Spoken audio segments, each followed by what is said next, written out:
Boa tarde. Queria agradecer a Flávia, Eduardo, a Márcia, pela oportunidade de estar aqui.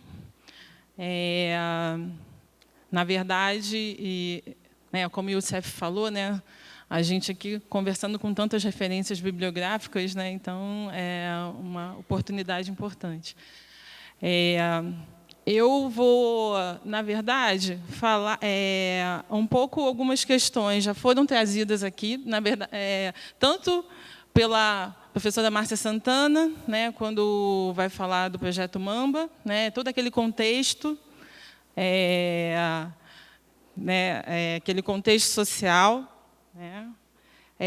muito do que eu também vou trazer aqui sobre a política federal, o professor José Maurício Arruti já falou um pouco, acho que de uma outra perspectiva, então eu vou tentar um pouco, a partir disso, não me estender muito. Um pouco o que eu me propus a trazer aqui, e já aviso que, na verdade, vou apresentar pequenas notas, porque não consegui concretizar ainda toda essa minha proposta, que é uma proposta de pesquisa, é de um pouco trazer 3 processos administrativos e, a partir desses documentos, de todos esses procedimentos administrativos, do discurso desses, tentar pensar nessa problemática dos quilombos para o IPHAN. Um pouco indo na linha até do que a Márcia Chuva apresenta, de que a questão quilombola é uma nova problemática para as políticas federais de patrimônio. Então, e, a partir disso, eu fui pensando em trabalhar com uma ideia de antropologia da política pública. Uma discussão que o professor Antônio Carlos Souza Lima faz, e é um pouco desse lugar que eu, desses pressupostos teóricos que eu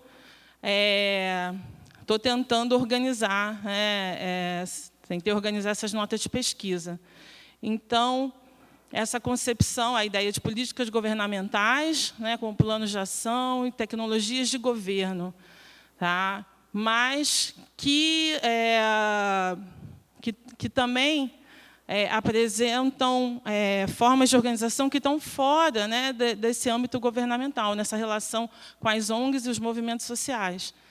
Então, além disso, partindo da ideia dessa técnica, eu fui pensando nesses procedimentos muito como técnicas, a ideia de governamentalidade do Foucault. E um pouco pensando nas políticas de patrimônio, e essa importância dessas políticas que constroem representações, e acabam também afetando outras políticas. E muito até do que o professor José Maurício traz é um pouco como que o uso das políticas de patrimônio para o acesso a direitos e a outras políticas. Bom, e aí eu fui um pouco trabalhando com fazendo a pesquisa com o processo de tombamento da Serra da Barriga, que vai muito nesse contexto de toda uma reconstrução que já ocorre desde a década de 60, da memória pública em relação à escravidão e à abolição. Então, a professora Márcia já falou ontem, toda essa discussão do movimento negro que quer apresentar como um ator social relevante na compreensão da história da sociedade brasileira. E aí esse processo de tombamento é um processo, é uma ação política mesmo, a gente vai ver, que né, justamente chega nesse momento das políticas de patrimônio, que há toda uma crítica, né, e uma reconstrução de paradigmas, né, como muito, né, a gente já viu aqui, né, e de representação da nacionalidade, né. Bom, então, é um processo que ele se inicia em 82, ou seja, antes, né, de toda, um pouco nesse contexto, né, da própria Constituinte, né, a Constituição é só em 88, então ele é anterior à própria Constituição Federal. E os personagens, até que aparecem nesse processo, são os personagens também, né, frequentemente, do movimento pela luta pelo reconhecimento do terreiro da Casa Branca. Então, todo aquele ambiente, do Memorial Zumbi, então, é um pedido encaminhado em 81 para Luiz Magalhães, né, pelo Conselho Geral do Memorial Zumbi, e essa ideia de constituição de um parque histórico nacional. Então, toda uma discussão também que a gente pode fazer um link com a mesa da manhã. E, né, como eu já falei, então, é onde se estabeleceu, né, a sede do Quilombo dos Palmares, ou seja, cultivar uma memória para que eles lutaram pela liberdade. Então, no processo, frequentemente aparece também uma certa concepção, de uma construção da historiografia um pouco baseado numa ideia, em alguns autores, como Abdias do Nascimento, Clóvis Moura, né, que tem uma inserção acadêmica e também no movimento negro. E uma perspectiva, muitas vezes, até marxista, né, nesse sentido de que o quilombo representa essa luta pela liberdade, e há uma ideia de uma pluralidade étnica, né, de que haveria uma luta por todos esses despossuídos, né, negros, índios, brancos e mestiços da sociedade, né. Enfim, o próprio processo ele já vai apresentar mais de 5.000 assinaturas, né, já mostrando toda essa ideia de uma maior participação, né, de novos grupos, exigindo esse reconhecimento pelas políticas de patrimônio, né. O primeiro volume do processo é todo ele de abaixo-assinados, né. E é bem interessante que a ideia, né, se posteriormente a gente vai ver que a ideia de que a ideia de liberdade, pluralidade étnica é vista aí, é muito constituída na política de patrimônio, vai perder um pouco a ideia de luta, né, porque essa ideia de uma vivência harmoniosa e progresso, né, então é toda uma nova reconstrução dessa ideia de nação. Aí um pouco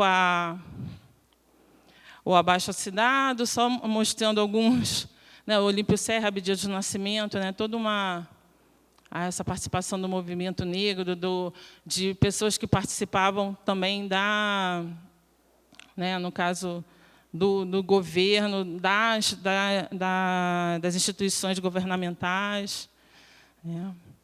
E é bem interessante que a grande questão ou seja, há esse pedido, né, que se leva em conta, né,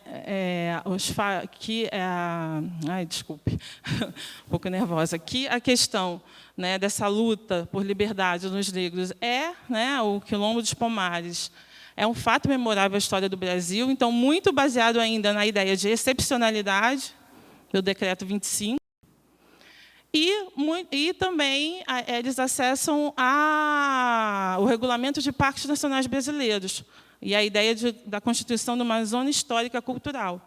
É importante falar que é bem interessante nessa argumentação do Conselho Geral como aparece, né? Se a primeira frase, né? O próprio Olímpio Serra, o presidente do Conselho Deliberativo, é da Fundação Nacional pela Memória, né? E se a gente for ler essa primeira frase, a gente vai ver o Aloysio Magalhães, o desenvolvimento brasileiro social autêntico na medida que estiver fundamentado sobre elementos próprios do nosso sistema cultural. E a ideia de que, né, a própria Constituição do Memorial está ligado mais a uma questão de estudos e pesquisas, né, que vão mostrar a participação do negro na Constituição, né, na formação da sociedade brasileira, e a própria ideia de constituição de uma identidade negra, né? Bom, o processo ele vai, né, ficar um tempo parado. Em 84, vários ofícios e cartas são novamente enviados, né, para o SFAM, de várias instituições, centros de pesquisa, movimentos, do Congresso Nacional. E,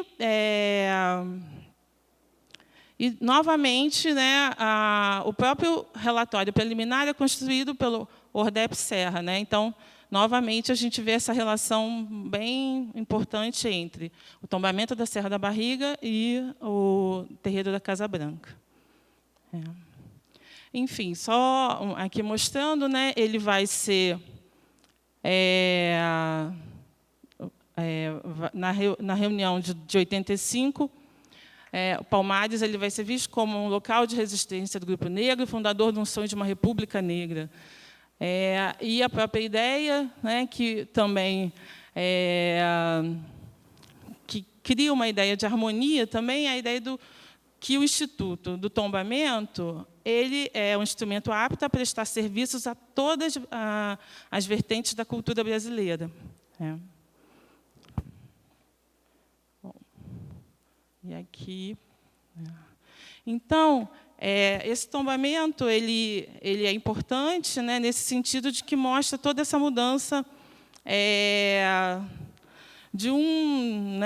mostra, ao mesmo tempo que mostra mudanças, mostra uma certa permanência, né, de uma ideia ainda de uma invenção, né, de uma tradição, né? A gente vê que a Palmares ele passa a ser um local de peregrinação, a Márcia já falou, né, a ideia do 20 de novembro, essa nova, mas, ao mesmo tempo, há uma ideia de convivência harmoniosa entre essa sociedade pluriétnica, né? Parece que, mesmo assim, você tem uma ideia de harmonização, né, dessa representação da identidade da nação, né? E aí, a partir, né, de toda na Constituição Federal, traz, ali eu esqueci de completar, traz essa ideia, né, que passa bastante, que é um pouco esse contraponto, até a fala do professor Ruth, que o texto constitucional traz para o IPHAN, né, uma necessidade de articulação que, hoje, né, eu acho que essa ideia das articulações necessárias com outras políticas, né, hoje a gente pode pensar que isso vem acontecendo de uma forma mais recorrente, mas que, realmente, na década de 90, e toda essa problemática do reconhecimento dos quilombos, foi um momento em que essas articulações não se completaram. E aí eu passo um pouco para... Eu escolho o processo de tombamento dos quilombos do Oriximiná, no estado do Pará, né, que é um processo de tombamento que ele ainda não está concluído, né? É um processo desde a década de 90 aberto, né? Então, seria um pouco de um contra-exemplo, né? A Lia falou das ações exemplares, né, que foram acontecendo na década de 80. Então, eu escolhi um pouco para pensar esse processo de tombamento, né, um pouco nessa ideia de um contra-exemplo, porque, na verdade, é um processo, né, que está esse tempo todo aberto, né, há mais de 20 anos. Ele não foi arquivado, mas, ao mesmo tempo, está parado. É um processo que ele teve indicação para arquivamento, mas, logo que ele chegava nesse momento do arquivamento, sempre tinha um grupo de trabalho, né, sendo constituído entre o IPHAN e Fundação Cultural Palmares, ou dentro do IPHAN, para discutir essa problemática. Então, eu acho que é um processo que ajuda muito a pensar nessas dissonâncias, né, nessas tensões internas do próprio órgão. Ai, meu Deus. Já. Então, aqui eu não vou... O professor já falou bastante sobre essa discussão eu me perco um pouco dessa discussão do parecer do DEPROT, né, que virou um modelo para lidar com a questão do tombamento dos quilombos no IPHAN. Mas eu trago um pouco aqui a fala da superintendente regional, né, que vai contrapor o parecer do DEPROT, que tende ao arquivamento desse processo. Então, ela vai dizer que ao argumento que não é uma área original de quilombos, não seria pertinente atribuir tal valor simbólico a esse território atualmente ocupado pelas comunidades descendentes dos antigos quilombolas, que assim se identificam e herdaram seus conhecimentos e práticas culturais? Não seria o caso da instituição rever e ampliar o entendimento do tombamento, correspondendo ao anseio desses grupos sociais de verem legitimamente representados no panteão dos monumentos nacionais como descendentes dos quilombos, dos quais preservaram a forma comunitária e a vida rural e outras tradições culturais? Então, é um pouco pensar que, justamente, esses quilombos, que são várias comunidades no Pará, eles são um território, né, que, desde a década de 70, foram constituídas várias unidades de conservação. Nesse território, tem uma área de mineração importante. Até hoje, várias comunidades não têm as terras tituladas, tem um processo de tombamento inacabado, que não teve uma conclusão. Então, toda essa ideia,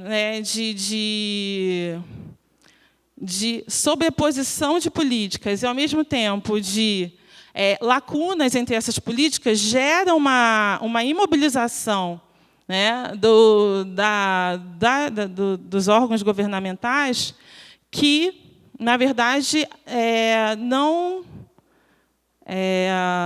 que não propicia o acesso a direitos, não cumpre a sua missão.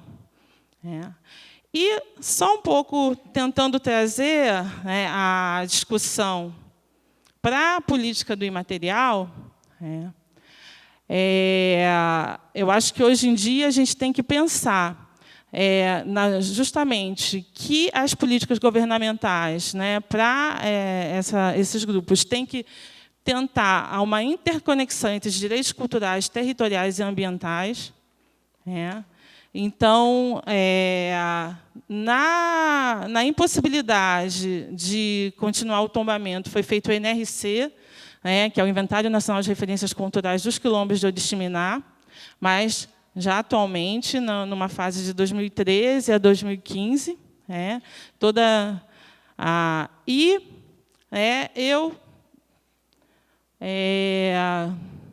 fiquei pensando nessa discussão sobre os sistemas agrícolas tradicionais, que também são essa ideia de uma agrobiodiversidade, essa ideia da agrobiodiversidade, né? Então, eu queria só para terminar, né, é muito corrido, eu acho que eu tentei falar de coisas muito abrangentes, né, mas pensar de que forma, né, essas concepções, né, mais ligadas aos sistemas, a pensar em complexos culturais, pensar em sistemas. Será que isso não pode ser uma chave que interconecte políticas, né? Na ata da... Espera aí que eu não consigo... Do Conselho Consultivo, em que foi tombado o sistema agrícola tradicional das comunidades quilombolas do Vale da Ribeira, logo no início, que é em São Paulo, logo no início, a própria coordenadora do DPI fala que temos mais um desafio, que é articular a atuação do IPHAN com as políticas de agrobiodiversidade. E temos um caso exemplar em relação aos desafios que precisamos enfrentar para a manutenção de saberes e práticas, que são os conhecimentos tradicionais totalmente relacionados com a agrobiodiversidade. Também queria, só para terminar, fazer uma leitura também dessa ideia, né, dessa ideia de sistemas e complexos culturais. Se essas narrativas ajudam a gente a pensar na interconexão das políticas, né, tanto as políticas ambientais, porque as comunidades quilombolas, recorrentemente, têm restrição ao acesso de uso, né? Então, elas, às vezes, têm que cumprir os mesmos procedimentos de licenciamento ambiental, que, às vezes, grandes mineradores estão pedindo acesso para uso, né, para a manutenção das suas práticas produtivas e reprodutivas. Há toda uma ideia de manutenção do patrimônio genético, toda uma ideia de segurança alimentar, toda uma discussão sobre... E, quando você pensa em termos de sistemas, você tem que pensar no território. É impossível pensar na manutenção, na reprodução desses sistemas, sem pensar na manutenção do território. Então, eu fico pensando que você vai criando... E aí, só um pouco falando especificamente do sistema agrícola do Vale da Ribeira, que ele fala, dessa forma, endossa os 8 eixos do sistema agrícola tradicional elencados pelo dossiê.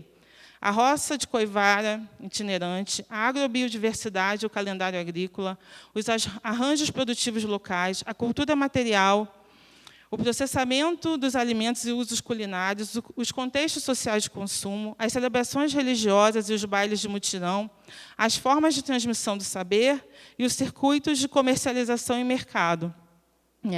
Nesse caso, você tem uma construção de uma narrativa patrimonial que